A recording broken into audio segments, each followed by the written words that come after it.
let's try to get at a more personal level on how you're writing, and just what it sort of opened up to you. Because again, you can't read this, you can't have this experience without having the sense of, it's like having this extra pair of wings with you that that reveals the world in a more detailed manner. I wondered if you had that similar sensation.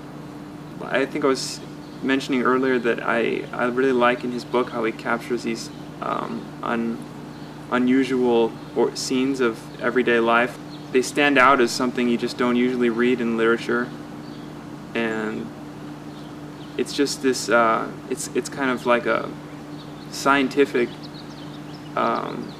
research into the mystery of life in these strange truths that he experiences and records, and it kind of focused me as a writer to like really look in that direction for inspiration to make my work more meaningful and unique. Yeah, not to write poems about anything anybody's ever heard about before, like a broken heart or something like that, but to find the strangeness in life and really put that in the foreground, the thing that is happening every moment of every day, but there's just so much of it. And your own personal strangeness. Yeah, there's just so much of it that you couldn't catalog all of it, and to put some of it there, to make your work of art about that part of life, the mysterious, irrational part of life. At first, I was interested in it as like a kind of encyclopedia of strange truths, and it became a starting point for me to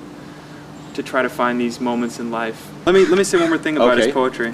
In an academic setting, you would see a metaphor as like a technical thing that you can do in a poem, but for Proust, it's like it's vision. It's seeing. Yeah, it's a way of looking. It's maybe the only way of looking at reality, like actually understanding it. To use a metaphor, here's a passage that I like. An hour is not merely an hour. It is a vase full of scents and sounds and projects and climates. And what we call reality is a certain connection between these immediate sensations and the memories which envelop us simultaneously with them. Truth, and life too, can be attained by us only when, by comparing a quality common to two sensations, we succeed in reuniting them to each other, liberated from the contingencies of time within a metaphor. The link may be uninteresting, the objects trivial, the style bad, but unless this process has taken place, the description is worthless. That's Time Regained, page 290. So just the understanding, like the power of metaphor and the necessity of it for us to capture, to understand reality, like he says, without it, it's not just a technical thing that we lose. The description that we make is actually is worthless if it doesn't relate to something else, if it doesn't resonate with something else in us or relate to something else somehow. It's the relations that make the beauty, the art, the complexity of how everything goes together. Yeah, any one moment becomes a lot of moments. And that of course is what a poem is. It's a relationship between ideas and meters, and it's a pattern, it's a harmony, and Proust has a really good understanding of that. And also he writes in these sentences that are so long, he just seems to stuff them with detail. And then the paragraphs are as long as pages, and the chapters are as long as books even. And it's never boring. Yeah. And that to me is like a prosodic thing to do. It's not necessarily organic writing. There's a real shape to it, or a structure, I want to say. And he has architecture to his work. It's even down to the syntax of the work, that he will not stop talking about something until he's included everything into there, into the sentence, into the paragraph, into the chapter. And that for me is like poetry, that just because it has such a shape, it has an intention.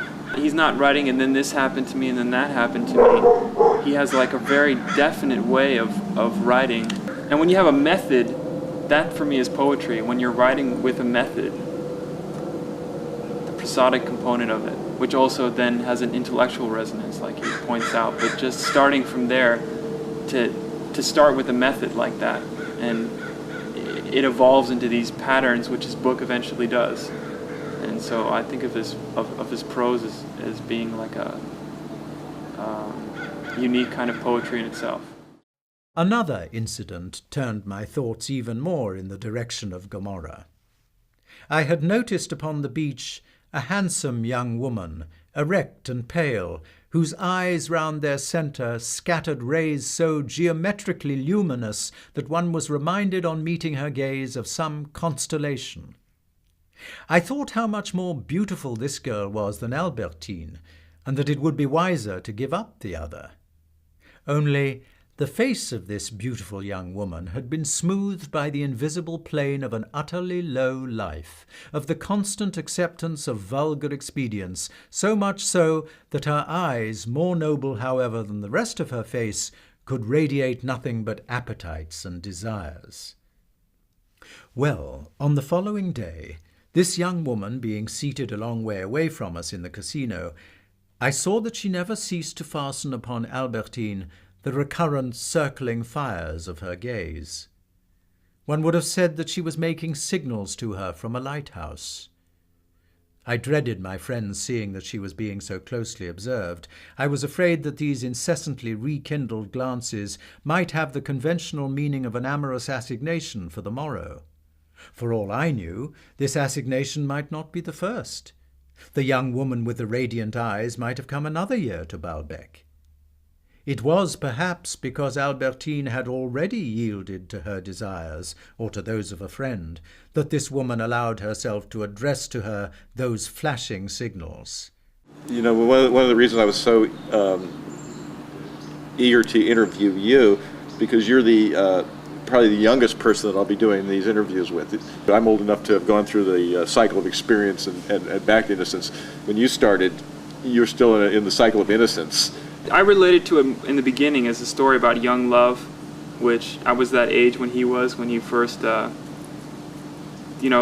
Albertine, and so I could relate to it in that way.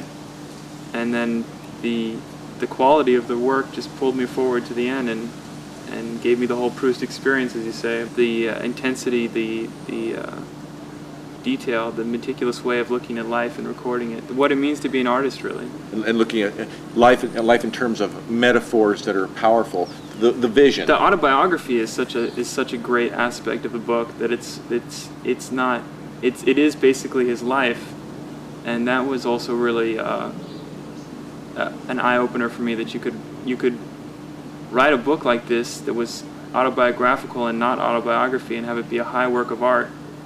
Without being particularly indulgent. Yeah.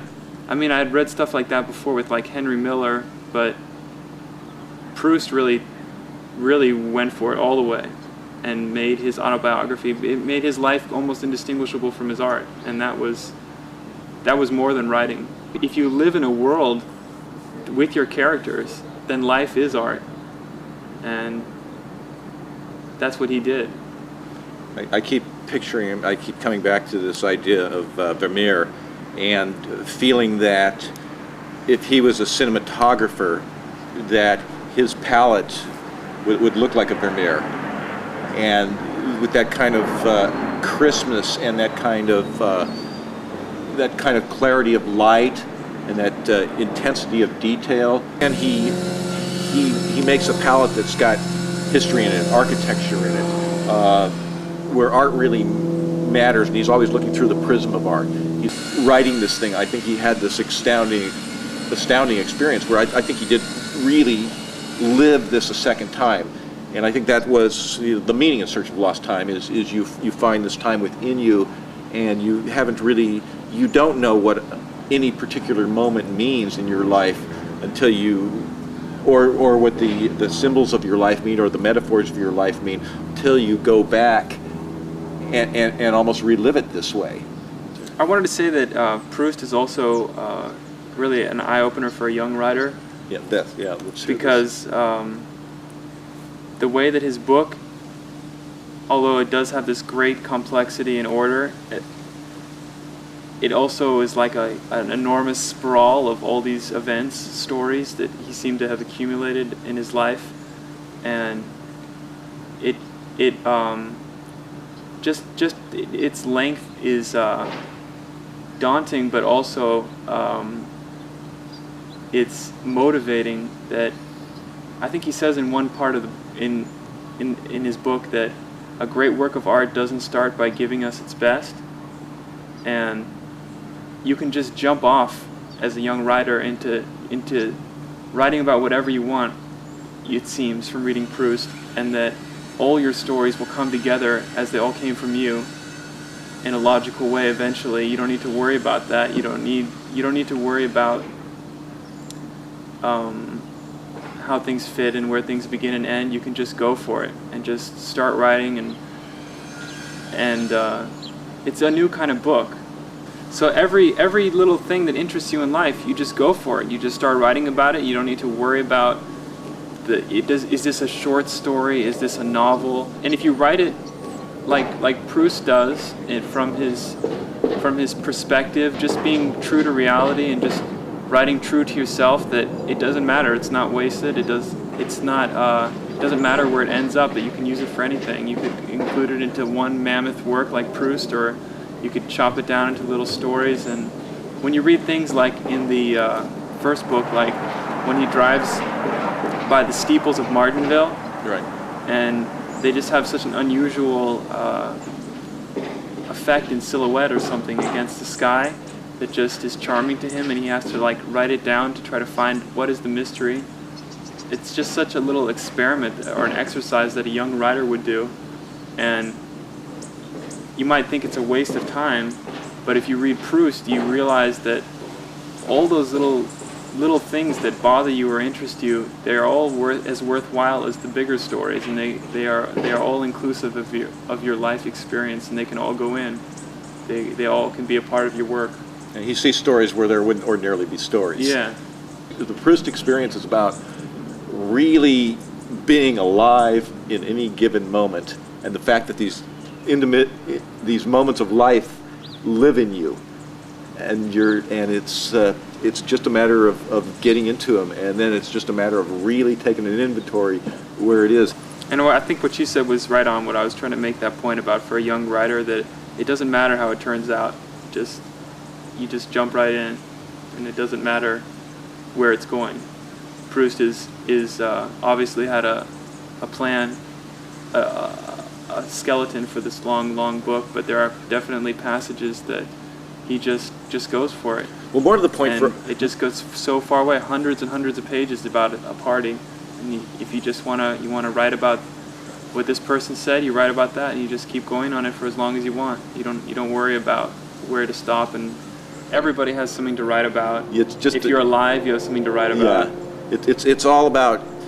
I mean, the Proust experience to me is all about getting that light bright. And we've included a lot of ambient sounds in this recording. We've got ambient. Of course, this was all filmed inside the studio, but we included the breeze, we included the hammering sounds, the dog barking, just to. Oh my God! Did your chair break? Yep, that was random too.